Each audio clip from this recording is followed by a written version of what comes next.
നമസ്തേ. ജോലിയില്ലെങ്കിൽ നീ ദരിദ്രനായി മാറും. അതിനാൽ ഭയപ്പെടുക. ആജ്ഞകളെ ചോദ്യം ചെയ്താൽ നിന്റെ തൊഴിൽ നഷ്ടപ്പെടും. നിന്റെ നിലനിൽപ്പിനെയും അത് ബാധിക്കും. അതിനാൽ അനുസരിക്കുക, ഭയപ്പെടുക. നിലവിലുള്ള വ്യവസ്ഥിതിയെ എതിർത്താൽ നിനക്ക് ശിക്ഷ. അതിനാൽ ഭയപ്പെടുക. ഭരണകൂടം നിന്നെ സംരക്ഷിച്ചില്ലെങ്കിൽ ബാഹ്യശക്തികൾ നിന്നെ ആക്രമിക്കും. ഭയപ്പെടുക. നമ്മൾ വിദ്യാലയങ്ങളിലും കലാലയങ്ങളിലും 10-15 വർഷം വായ മൂടിയിരുന്നു. എന്നിട്ട് ഓർമ്മയിൽ ഒരു കൂട്ടം വാക്കുകൾ നിറച്ച് പുസ്തക സഞ്ചികളിൽ കാറ്റ് നിറച്ച് ഒരു വസ്തുവും അറിയാതെ പുറത്തു വന്നു. വിദ്യാലയങ്ങളും കലാലയങ്ങളും നമ്മളെ ഉദാസീനരും നിഷ്ക്രിയരുമായിരിക്കുവാൻ വേണ്ടിയുള്ള പരിശീലനം തന്നു. ജനിച്ചു, വളർന്നു, വിദ്യാലയത്തിലെത്തി, കലാലയത്തിലേക്ക് പോയി, അതിനുശേഷം ഒരു ജോലി കിട്ടി, വിവാഹം കഴിച്ചു, കുട്ടികൾ ഉണ്ടാകട്ടെ. എന്നിട്ട് അവരെയും നമ്മൾ ഇതേ സിസ്റ്റത്തിലേക്ക് തന്നെ ഇറക്കി വിട്ടു. എന്നിട്ട് ഈ ഫുട്പാത്തിലൂടെ നടന്നുകൊണ്ട് കൈകൾ പിന്നിൽ കെട്ടപ്പെട്ടതറിയാതെ, വായിൽ സ്റ്റിക്കർ ഒട്ടിച്ചതറിയാതെ നമ്മൾ വിളിച്ചു പറയുകയാണ് I am free, I am free എന്നുള്ളത്. യഥാർത്ഥത്തിൽ നമ്മൾ സ്വതന്ത്രരാണോ എന്ന് ചിന്തിക്കേണ്ടതുണ്ട്. ഇത്തരം യാഥാസ്ഥിതിക ചിന്തകളെ പൊടിച്ചെഴുതുന്നവരാണ് സ്വതന്ത്ര ചിന്തകർ. സത്യത്തിന്റെ അഥവാ വെളിച്ചത്തിന്റെ താക്കോലുമായി ചില ദേവദൂതന്മാർ ചരിത്രത്തിലും വന്നിരുന്നു. Yeshu, Gandhi, Abraham Lincoln, John F Kennedy, Vivekanandan, Sreenarayana Guru, Martin Luther King, Gautama Siddhartha Buddhan, Medgar Evers, Mother Teresa, John Lennon, അങ്ങനെ നീളുകയാണ് അവരുടെ അനശ്വര താരനിര. അവർ നമ്മളെ സ്വതന്ത്ര ചിന്തകരാകാൻ ക്ഷണിച്ചു. പക്ഷേ നാം അവരുടെ പേരിൽ വിഭാഗീയതകൾ ഉണ്ടാക്കി വീണ്ടും വീണ്ടും പൈശാചിക വിഭജന തന്ത്രങ്ങൾക്ക് പാത്രമായിക്കൊണ്ടേയിരുന്നു. അവർ നമ്മളോട് പരസ്പരം സ്നേഹിക്കാനും സഹകരിക്കാനും എൻലൈറ്റൻ ആകുവാനും ഭൂമിയിൽ ഒരു സ്വർഗം പണിയുവാനും ആഹ്വാനം ചെയ്തു. എന്നാൽ നാം അവരുടെ തിരുനെറ്റി നോക്കി നിറയൊഴിച്ചു. സത്യവചനങ്ങൾ പ്രഘോഷിച്ച അവരുടെ കണ്ഠങ്ങൾക്ക് നേരെ വാൾ ചുഴറ്റി. സൽക്കർമ്മങ്ങൾ ചെയ്യാനായിട്ട് ഊർജം സംഭരിച്ചു വെച്ചിരുന്ന അവരുടെ മണിപ്പൂരിക ചക്രത്തിൽ ചതിയുടെ കഠാര കയറ്റി. സത്യത്തിന്റെ വഴിയിലൂടെ നയിച്ചിരുന്ന അവരുടെ കണങ്കാലുകൾ തകർത്തു. ഇരുട്ടിൽ നിന്ന് പ്രകാശത്തിലേക്ക് വിളിച്ചു കയറ്റാൻ നീട്ടിയ പാണികളിൽ നാം ഇരുമ്പാണിയും അടിച്ചു. പക്ഷേ ഒരു ന്യൂനപക്ഷം മാത്രം അവർ പറഞ്ഞ കാര്യങ്ങൾ ഉൾക്കൊണ്ടു. അവർ സമൂഹത്തിന്റെ അതിർവരമ്പുകളിൽ ജീവിക്കുന്നു, ദാർശനികതയോടെ സംസാരിക്കുന്നു, സത്യത്തിനും നീതിക്കുമായി നിലകൊള്ളുന്നു. സത്യം വെളിവാകുന്നത് മൂലം ഒന്ന് തകർക്കപ്പെടുകയാണെങ്കിൽ അത് തകർക്കപ്പെടുവാനുള്ളത് തന്നെയാണെന്നുള്ള ഉത്തമ ബോധ്യം അവർക്കുണ്ട്. കാരണം നുണയുടെ ചീട്ടുകൊട്ടാരങ്ങൾ എത്ര വലുതാണെങ്കിലും സത്യത്തിന്റെ പ്രഹരമേൽക്കുമ്പോൾ ഉടഞ്ഞു വീഴുക തന്നെ ചെയ്യും. സൃഷ്ടിയുടെ ഉത്ഭവ കേന്ദ്രമായ അനിർവചനീയമായ മഹാശക്തിയെ ഒഴികെ മറ്റൊന്നിനെയും അവർ ഭയപ്പെടുന്നില്ല. കാരണം സൃഷ്ടിയെ പൂർണ്ണതയിലെത്തിക്കാനുള്ള സൃഷ്ടാവിന്റെ ഉപകരണങ്ങളാണവർ. അവരിലൂടെ സൃഷ്ടാവ് സൃഷ്ടികളോട് സംവദിച്ചു, അഹം ബ്രഹ്മാസ്മി തത്വമസി. അവർ സീമകളിൽ ജീവിക്കുന്നു, ഇരുളിൽ കഴിയുന്നവർക്ക് പ്രകാശമാകുന്നു. അവർ സാധാരണത്വത്തിന്റെ മയക്കത്തിൽ വീഴാതെ അസാധാരണത്തിന്റെ ഉയർച്ചയിൽ ഉണർന്നിരിക്കുന്നു. കാരണം അവർ മനുഷ്യ ചരിത്രത്തിന്റെ സംവിധായകരാകാൻ വിളിക്കപ്പെട്ടവരാണ്. സ്വതന്ത്ര ചിന്തകർ അഥവാ ഫ്രീ തിങ്കേഴ്സ്, ജ്ഞാനോദയം കാത്തിരിക്കുന്ന താപസ്വികർ. ചരിത്രത്തിൽ സ്വതന്ത്ര ചിന്തകരുടെ സ്ഥാനം നാം നിരീക്ഷിച്ചു. എന്നാൽ ആധുനികതയുടെ കോലാഹലങ്ങൾക്കിടയിൽ അവർ എവിടെയാണ്? പുറത്തേക്കാണ് നോക്കുന്നത് എങ്കിൽ വീക്ഷണം മാറ്റേണ്ടിയിരിക്കുന്നു, ഉള്ളിലേക്ക് തിരിഞ്ഞു നോക്കേണ്ടിയിരിക്കുന്നു. അവിടെ കാണാം സാമൂഹിക സമ്മർദ്ദങ്ങളാലും തെറ്റായ ശിക്ഷണങ്ങളാലും ഉപാധി വെപ്പുകളായാലും വളർച്ച മുരടിച്ചുപോയ ഒരു സ്വതന്ത്ര ചിന്തകനെ. അവന് അല്ലെങ്കിൽ അവൾക്കറിയാം സത്യത്തിലേക്കുള്ള വെളിച്ചമാകുന്ന പാത. പക്ഷേ വളർത്തേണ്ടിയിരിക്കുന്നു, പ്രാപ്തമാക്കേണ്ടിയിരിക്കുന്നു ഈ പാതയത്രയും നടന്നു തീർക്കുവാൻ. പൊടി തട്ടിയെടുക്കേണ്ടിയിരിക്കുന്നു നാം ഓരോരുത്തരും നമ്മളുടെ ഉള്ളിലെ സ്വതന്ത്ര ചിന്തകരെ. ഒന്നിച്ചുയരേണ്ടിയിരിക്കുന്നു നല്ലൊരു നാളെയെ പടുത്തുയർക്കാൻ. കാരണം ഇത് മാറ്റത്തിന്റെ അഥവാ പരിണാമത്തിന്റെ കാലമാണ്. ദ എവല്യൂഷൻ ഓഫ് കോൺഷ്യസ്നസ്, ബോധമണ്ഡല വികാസത്തിന്റെ സമയം. എർത്ത് ഒരു ഡിസെൻഡിങ് സൈക്കിളിൽ നിന്ന് അസെൻഷനിലേക്ക് പ്രവേശിക്കുന്ന സമയം, കലിയുഗത്തിന്റെ സമയം. സ്വതന്ത്ര ചിന്തയിലേക്ക് വളരാൻ അല്ലെങ്കിൽ സ്വതന്ത്ര ചിന്തകരുടെ അടിസ്ഥാന ഗുണങ്ങൾ എന്തൊക്കെയാണ് എന്ന് നമുക്ക് മനസ്സിലാക്കാം. ഒന്നാമത്തെ കാര്യം, വീക്ഷണം ഒരു താക്കോൽ മാത്രമാണ് എന്ന് മനസ്സിലാക്കുന്നതാണ്. മാർക്കസ് ഒറീലിയസിന്റെ വാക്കുകൾ കടമെടുക്കാം. നാം കേൾക്കുന്നത് അത്രയും അഭിപ്രായങ്ങൾ മാത്രമാണ്, വസ്തുതകളല്ല. കാണുന്നത് വീക്ഷണം മാത്രമാണ്, യാഥാർത്ഥ്യമല്ല. ഇതിൽ നിന്ന് മനസ്സിലാക്കാം വീക്ഷണം യാഥാർത്ഥ്യമല്ല, മറിച്ച് യാഥാർത്ഥ്യത്തിലേക്കുള്ള താക്കോൽ മാത്രമാണ്. വീക്ഷണം എല്ലാത്തിനെയും മാറ്റിമറിക്കുന്നു. കാഴ്ചപ്പാട് മാറുമ്പോൾ വ്യത്യസ്തതകൾ സമാനതകളും സമാനതകൾ വ്യത്യസ്തതകളുമായി മാറുന്നു. ശക്തവും ദൃഢവും എന്ന് തോന്നിപ്പിക്കുന്ന തത്വങ്ങൾ പോലും വീക്ഷണം മാറുമ്പോൾ അശക്തമാകുന്നതും അടർന്നു വീഴുന്നതും കാണാം. നഷ്ടങ്ങൾ നേട്ടങ്ങളാകുന്നു, ദൗർഭാഗ്യങ്ങൾ അവസരങ്ങളാകുന്നു, പ്രശ്നങ്ങൾ പരിഹാരമാകുന്നു. ഒരു വശത്ത് പരാജയമെന്ന് തോന്നിക്കുന്നവ വീക്ഷണം മാറുമ്പോൾ മറുവശത്ത് വിജയമായി തീരുന്നു. സ്വതന്ത്ര ചിന്തകർ സത്യാന്വേഷികളാണ്. സത്യത്തെ അഥവാ യാഥാർത്ഥ്യത്തെ കാണുക എന്നതാണ് അന്തിമ ലക്ഷ്യം. അതിനാൽ മർക്കടമുഷ്ടി പിടിക്കാതെ വിവിധ വീക്ഷണകോണുകളിൽ നിന്ന് കാര്യങ്ങളെ കാണേണ്ടിയിരിക്കുന്നു. ഈ വഴക്കമാണ് അടിസ്ഥാന ഗുണങ്ങളിൽ ഒന്നാമത്തേത്. സാധാരണഗതിയിൽ ആളുകളുടെ വിചാരം സ്വതന്ത്ര ചിന്തകര് എന്ന് പറഞ്ഞു കഴിഞ്ഞാൽ നിരീശ്വരവാദികളാണ്, അല്ലെങ്കിൽ സയൻസിൽ മാത്രം വിശ്വസിക്കുന്നവരാണ് എന്നൊക്കെയാണ്. പക്ഷേ സ്വതന്ത്ര ചിന്തകൾ ഏതെങ്കിലും ഒരു തീയിസ്റ്റ് അല്ലെങ്കിൽ ഏതെങ്കിലും ഒരു ഇസത്തിന്റെ അണ്ടറിൽ വരുന്നവരല്ല. They are above all isms. എല്ലാ സ്കൂൾ ഓഫ് തോട്ടുകളുടെയും മുകളിൽ, എല്ലാ ആശയ സംഹിതകളുടെയും തീസങ്ങളുടെയും മുകളിലാണ് അവർ. ചിന്തയെക്കുറിച്ച് ചിന്തിക്കുക എന്നതാണ് സ്വതന്ത്ര ചിന്തകരുടെ മറ്റൊരു ഗുണം. നാം കുട്ടികളെ എന്തു പഠിപ്പിക്കണം എന്നല്ല ചിന്തിക്കേണ്ടത്, എങ്ങനെ ചിന്തിക്കണം എന്നാണ് പഠിപ്പിക്കേണ്ടത്. ചിന്തയെക്കുറിച്ചുള്ള ചിന്തയെ പാശ്ചാത്യ മനഃശാസ്ത്രജ്ഞർ മെറ്റാകോഗ്നീഷൻ എന്ന് വിളിക്കുന്നു. ചിന്തയെക്കുറിച്ചുള്ള ചിന്ത, അറിവിനെക്കുറിച്ചുള്ള അറിവ്, അറിയുന്നതിനെക്കുറിച്ചുള്ള awareness, awareness about awareness, knowing about knowing എന്നൊക്കെ നമുക്കിതിനെ പറയാം.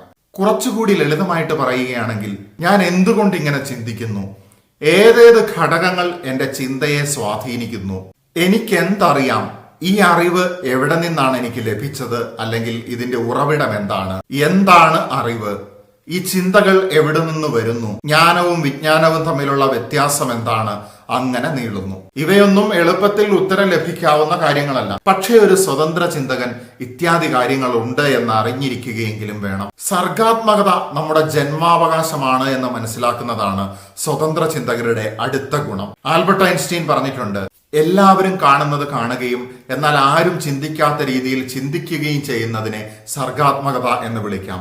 മറ്റൊരു തരത്തിൽ പറഞ്ഞാൽ കണക്റ്റിംഗ് ദ അൺകണക്റ്റഡ്. ഒരു ബന്ധവുമില്ല എന്ന് തോന്നിപ്പിക്കുന്ന കാര്യങ്ങളെ കണക്ട് ചെയ്ത് അവതരിപ്പിക്കാനുള്ള ഒരു കഴിവ്. സർഗാത്മകത ഭാവനയുടെ ഒരു പ്രൊഡക്റ്റ് ആണ്. ആൽബർട്ട് ഐൻസ്റ്റീൻ പറഞ്ഞിട്ടുണ്ട്, true sign of intelligence is not knowledge, it's imagination. ബുദ്ധിയുടെ യഥാർത്ഥ ലക്ഷണം എന്ന് പറയുന്നത് അറിവ് മാത്രമല്ല, അത് ഭാവന കൂടിയാണ്. ബാഹ്യദൃഷ്ടിയിൽ ബന്ധമില്ല എന്ന് തോന്നിപ്പിക്കുന്നവയെ ബന്ധിപ്പിക്കാനുള്ള കഴിവാണ് സർഗാത്മകത. തോൽവിയെ ഒരു കലയായി കാണാൻ കഴിയുമ്പോൾ സർഗാത്മകത ജനിക്കുന്നു. തോൽവിയെ ഭയക്കാതിരിക്കുക എന്നതാണ് സർഗാത്മകതയുടെ അടിസ്ഥാനം. ഗുരു ശിഷ്യനേക്കാൾ കൂടുതൽ തവണ പരാജയപ്പെട്ടിരിക്കുന്നു. സ്ഥാപിത സംവിധാനത്തിന് പുറത്തു കടന്ന് വ്യത്യസ്ത വീക്ഷണകോണുകളിൽ നിന്ന് കാര്യങ്ങളെ നോക്കിക്കാണുമ്പോൾ സർഗാത്മകത ജനിക്കുന്നു. സർഗാത്മക ചിന്തകരെ അഥവാ കലാകാരന്മാരെ നാം സമുദായാചാര ലംഘകർ, ക്രമരഹിത ശീലങ്ങളുള്ളവർ, കിറുക്കന്മാർ എന്നീ നിലകളിലൊക്കെ ചുട്ടികുത്തിയിട്ടുണ്ട്. കാരണം വിവിധ കാര്യങ്ങളിൽ ഇവർ സാധാരണക്കാരിൽ നിന്നും വ്യത്യസ്തരാണ്. എന്നാൽ ഏതെങ്കിലും മേഖലയിലുള്ള സർഗസൃഷ്ടിക്കുള്ള കഴിവ് എല്ലാവരിലുമുണ്ട്. സ്വതന്ത്ര ചിന്തകർ ഇത് കണ്ടെത്തുകയും പരിപോഷിപ്പിക്കുകയും അഥവാ വളർത്തിയെടുക്കേണ്ടിയും ഇരിക്കുന്നു. കാരണം സർഗശേഷി സ്വതന്ത്ര ചിന്തകന്റെ അവനാഴിയിലെ വിലയേറിയ അസ്ത്രമാണ്, നാളെയിലേക്ക് തൊടുക്കുന്ന അസ്ത്രം. അറിവിന്റെ പരമോന്നത സോഴ്സ് വിദ്യാലയങ്ങളും കലാലയങ്ങളും അല്ല എന്ന് തിരിച്ചറിയുന്നതാണ് സ്വതന്ത്ര ചിന്തകരുടെ മറ്റൊരു ഗുണം. സാധാരണക്കാരനെ സംബന്ധിച്ചിടത്തോളം അറിവിന്റെ ഏക സോഴ്സ് വിദ്യാലയങ്ങളും കലാലയങ്ങളുമാണ്. എന്നാൽ ഇതിന്റെ ലിമിറ്റേഷൻസിനെ മറികടന്ന് അതിനപ്പുറത്തുള്ള ബൃഹത്തായ ലോകത്തിലാണ് യഥാർത്ഥ അറിവ് കിടക്കുന്നത്, അല്ലെങ്കിൽ അതാണ് ഏറ്റവും വലിയ സോഴ്സ് എന്ന് സ്വതന്ത്ര ചിന്തകർ മനസ്സിലാക്കുന്നു. എല്ലാവരും ബുദ്ധിജീവികളാണ്. എന്നാൽ ഒരു മത്സ്യത്തെ അതിന്റെ മരം കയറാനുള്ള കഴിവിന്റെ അടിസ്ഥാനത്തിൽ വിധിക്കുകയാണെങ്കിൽ ജീവിതകാലം മുഴുവൻ താൻ ഒരു വിഡ്ഢിയാണ് എന്ന് തന്നെ അത് കരുതും. ഒരുപാട് പരിമിതികളുള്ള നമ്മുടെ വിദ്യാഭ്യാസ വ്യവസ്ഥിതി സർഗശേഷിയെ കണ്ടെത്തി അതിനെ പരിപോഷിപ്പിക്കുന്നതിന് പകരം പരോക്ഷമായി അതിനെ തളർത്തി, അതുല്യതകളെ സമാനതകളാക്കി, അത് നമ്മളെ കാലചക്രത്തിന്റെ യന്ത്രപ്പല്ല് പോലെ ക്രമപ്പെടുത്തി മനുഷ്യരാശിയെ യാന്ത്രിക റിഡക്ഷനിസ്റ്റിക് ചിത്രങ്ങളാക്കി മാറ്റി. ഒരു കോർപ്പറേറ്റ് കമ്പനിയുടെ കീഴിൽ ഒരു സാധാരണ ജോലിക്കാരനായി എങ്ങനെ ഓച്ഛാനിച്ചു നിൽക്കാം എന്നത് പരിശീലിപ്പിക്കുന്ന പരിശീലന കളരികളായി നമ്മളുടെ വിദ്യാലയങ്ങൾ അധപ്പതിച്ചു. പഴമയുടെ ശ്രേഷ്ഠ ജ്ഞാനത്തെ ആധുനികതയുടെ ഉപരിപ്ലവ ചിന്ത കൊണ്ട് പുച്ഛിക്കാൻ പഠിപ്പിച്ചു. പഴയ വിദ്യാഭ്യാസ വ്യവസ്ഥിതി ഓർമ്മശക്തി അളന്നുവെങ്കിൽ പുതിയ വിദ്യാഭ്യാസ വ്യവസ്ഥിതി ഇന്റേണൽ മാർക്ക് കിട്ടാനായി അധ്യാപകരുടെ മുന്നിൽ എങ്ങനെ ഓച്ഛാനിച്ചു നിൽക്കാമെന്ന് പഠിപ്പിച്ചു. നാമധേയമില്ലാത്ത ശാസ്ത്രജ്ഞന്മാരുണ്ടായി, പക്ഷേ മഹാന്മാർ ഉണ്ടായില്ല. വിപ്ലവകരമായ കണ്ടുപിടുത്തങ്ങളുടെ പിന്നിൽ കോർപ്പറേറ്റുകളുടെ നാമം മുഴങ്ങിക്കേട്ടു. ശാസ്ത്രമേളകളിൽ അത്ഭുതകരമായ ആശയങ്ങൾ മുന്നോട്ട് വെച്ച നക്ഷത്ര കുഞ്ഞുങ്ങളെ പിന്നീട് നമ്മളാരും കണ്ടില്ല.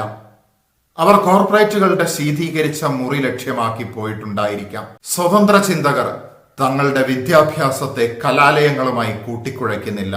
അവരെ സംബന്ധിച്ചിടത്തോളം ലോകം ഒരു പരീക്ഷണശാലയും അനുഭവങ്ങൾ കഴിഞ്ഞുപോയ പരീക്ഷണങ്ങളുമാണ്.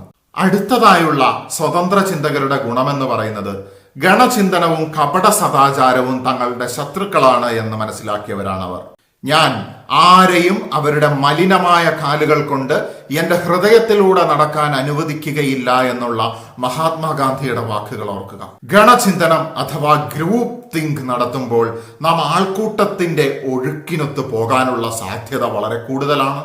അവിടെ യുണീക്നെസ് അഥവാ വ്യത്യസ്തതയ്ക്കുള്ള സാധ്യത കുറവാണ്. എല്ലാവരും ആർപ്പ് വിളിക്കുമ്പോൾ നമുക്കും ആർപ്പ് വിളിക്കാൻ തോന്നുന്നത് പോലെ ഗണം ഭയക്കുമ്പോൾ നാമും ഭയക്കുന്നു. ഇവിടെ ഏകാഗ്രത, ചിന്തയുടെ സ്വച്ഛസുന്ദരമായ ഒഴുക്ക്, ആശയവിശുദ്ധി, മനോഭാവം, വികാരങ്ങൾ, സഹജാവബോധം, സമാനുഭവം അഥവാ എമ്പതി, സഹാനുഭൂതി തുടങ്ങിയവ ബാഹ്യശക്തികളുടെ സ്വാധീനത്താൽ മലിനീകരിക്കപ്പെടാനിടയുണ്ട്. എന്തിനേറെ പറയുന്നു, ആൾക്കൂട്ടത്തിന്റെ സ്വാധീനത്താൽ വ്യക്തമായ ബോധ്യമില്ലാതെ നാം വ്യക്തികളെയും സംഭവങ്ങളെയും ശരിയോ തെറ്റോ എന്ന് വിധിക്കുന്നതിലേക്ക് പോലും എത്തിച്ചേരുന്നു. സദാചാരം എന്നത് ഒരുപാട് പഠനങ്ങളും ചർച്ചകളും വേണ്ട ബൃഹത്തായ തത്വശാസ്ത്ര സംഹിതകളിൽ ഒന്നാണ്. പക്ഷേ ഇടുങ്ങിയ ഗണചിന്തനത്തിന്റെ ഫലമായി ഉണ്ടാകുന്ന സദാചാരവും കപട സദാചാര ബോധവും വളരെ അടുത്ത ബന്ധുക്കളാണ്. ഇത് സ്വതന്ത്ര ചിന്തയെ പിന്നോട്ടടിക്കുന്നു. നമ്മൾ ഇൻഡിവിജ്വാലിറ്റിയിലേക്ക് തിരിയേണ്ടിയിരിക്കുന്നു. അവിടെയാണ് അറിവിന്റെ ലോകത്തേക്കുള്ള വാതിൽ എന്നുള്ളത് മനസ്സിലാക്കേണ്ടിയിരിക്കുന്നു. The kingdom of God is within your heart. അതിനാൽ പുറത്തേക്ക് തുറന്നു വെച്ചിരിക്കുന്ന ഈ ഭൗതിക നേത്രങ്ങൾ അടച്ച് ഉള്ളിലേക്ക് തിരിയുന്ന മൂന്നാം കണ്ണ് തുറന്ന് നമ്മൾ നിരീക്ഷിക്കേണ്ടിയിരിക്കുന്നു. എനിക്ക് എല്ലാം അറിയാം, എല്ലാത്തിന്റെ ഉത്തരവും എന്റെ അടുത്തുണ്ട് എന്ന് പറയുന്നവർ എന്തെങ്കിലും ചെയ്യുന്നവർക്ക് സ്വൈര്യക്കേടുണ്ടാക്കുന്നു എന്ന ഐസക് അസിമോവിന്റെ വാക്കുകൾ അറിവ് അപൂർണമാണ് എന്ന് നമ്മളെ പണ്ടത്തെ ഫിലോസഫേഴ്സ് പറഞ്ഞതുപോലെ ഒരു തവണ കൂടി ഓർമ്മിപ്പിക്കുകയാണ്. എനിക്കറിയുന്നത് വളരെ കുറച്ചും അറിയാനുള്ളത് വളരെ അധികവുമാണ്. I don't have an ultimate answer എന്നുള്ളത് തിരിച്ചറിഞ്ഞവരാണ് സ്വതന്ത്ര ചിന്തകർ. തങ്ങളുടെ പക്കൽ എല്ലാത്തിനുമുള്ള ഉത്തരമുണ്ട് എന്ന് പറഞ്ഞു വരുന്ന ആളുകൾ ഉണ്ടെങ്കിൽ ശ്രദ്ധിച്ചുകൊള്ളുക. അവർ വ്യാജന്മാരോ തെറ്റിദ്ധരിപ്പിക്കപ്പെട്ടവരോ അജ്ഞതയിൽ കഴിയുന്നവരോ മറ്റേതെങ്കിലും ഒരു വ്യക്തിയുടെയോ പ്രസ്ഥാനത്തിന്റെയോ അടിമകളോ ആയിരിക്കും. അങ്ങനെയുള്ളവർ മാത്രമാണ് തങ്ങളുടെ തത്വശാസ്ത്രങ്ങളും വിശ്വാസങ്ങളും മറ്റുള്ളവരുടെ മേൽ അടിച്ചേൽപ്പിക്കാൻ ശ്രമിക്കുന്നവര്. അല്ലാത്ത പക്ഷം കാൾ ഗുസ്താവ് യുങ് പറഞ്ഞതുപോലെ ഞാൻ പല കാര്യങ്ങൾ പറയുന്നു, നിങ്ങൾക്ക് ശരിയെന്ന് തോന്നിക്കുന്നവ നിങ്ങൾ തിരഞ്ഞെടുക്കുക, അതിനുള്ള സ്വാതന്ത്ര്യം നിനക്കുണ്ട്. സത്യം വിളിച്ചു പറയുന്നത് ഭ്രാന്തായവൻ നുണയിൽ ജീവിക്കുന്നു.